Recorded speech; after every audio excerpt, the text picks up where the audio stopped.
Hey, welcome. This is the giant exhibit. It's a tree that was about 2,000 years old at the time it was petrified about 3.4 million years ago. 60 feet in length and about 6 feet in width. Was dug out by hand around 1919. Everything on the right and everything on the left is all volcanic ash that was taken out by hand. That's the giant tree. What's special about the queen is it has a live oak growing out of the center of it. So the tree was petrified about 3.4 million years ago. It's 65 feet long, diameter of about 8 feet. And these cracks that run along the tree, they're not really sure how they occur. They think it might be from earth movement over time. And then little acorns or seeds get trapped and there's live trees growing out of them. This tree has been here since Petrified Charlie discovered the forest back in 1870. So this is called the monarch tree or the tunnel tree. This is supposed to be the best preserved petrified tree in the world. It's a Sequoia Langsdorffii. The exposed length of the tree is 126 feet, and they think there's anywhere from 50 to another 150 on the other end at the back after the cave stops. So you can see where the limbs of the tree were ripped out. So the blast of the volcano rips out the limbs of the tree. There were lots and lots of volcanoes throughout Sonoma, Napa Valley that were erupting at that time, 3.4 million years ago. So in terms of proximity, Mount St. Helena is about 7 miles from where we're standing.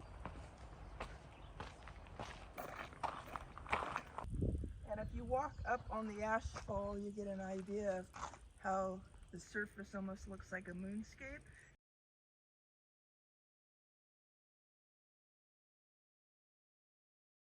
You can see the rings of the tree on top. On the side, you'll see the druzy quartz, which is one of the characteristic features of wood from the property. So that's after the mineralized water has been fully absorbed by the tree. Any excess floats to the top and creates that druzy crest.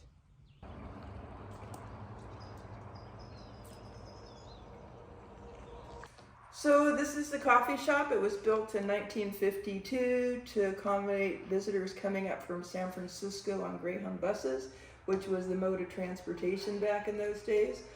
We served hamburgers, hot dogs, homemade pies, and a lot of the local neighborhood girls worked as waitresses here.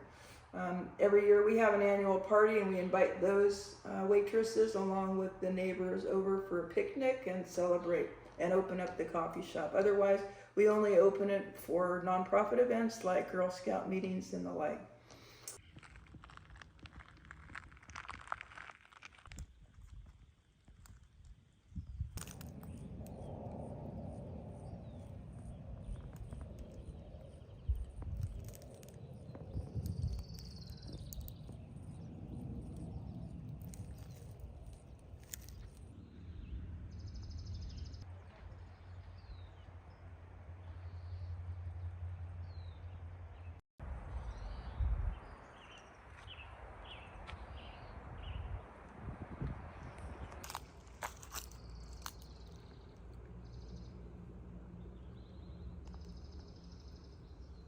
Dwarfy trees.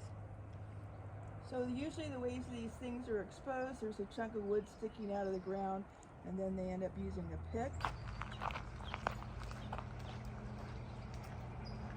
So Petrified Charlie never purchased the property. He acquired it under the Homestead Act of 1862. So that's when he first had the property. He was on the property for 8 years before he ever discovered any petrified wood. The story goes that he was raking in an area which is now the Robert Louis Stevenson tree. He found something that looked like wood but felt like stone, wasn't sure what it was.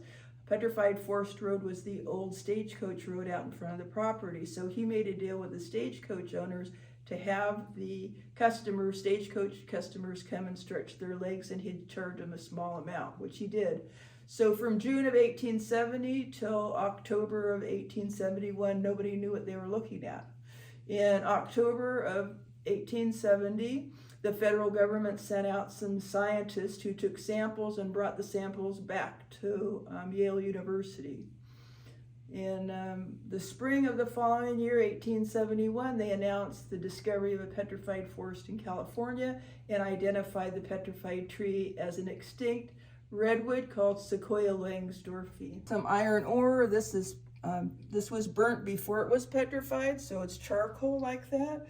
We have more iron ore. We have druzy quartz with all the sparkles, the different features. We have some nice detail of the rings of the tree here. Petrified forest, we don't polish ours. We only sell it as specimens. These are all the details, rings of the tree. You can see those are really nicely done. And again, that's supposed to be, our wood's supposed to be better preserved because of the permineralization process than other petrified forests in the world.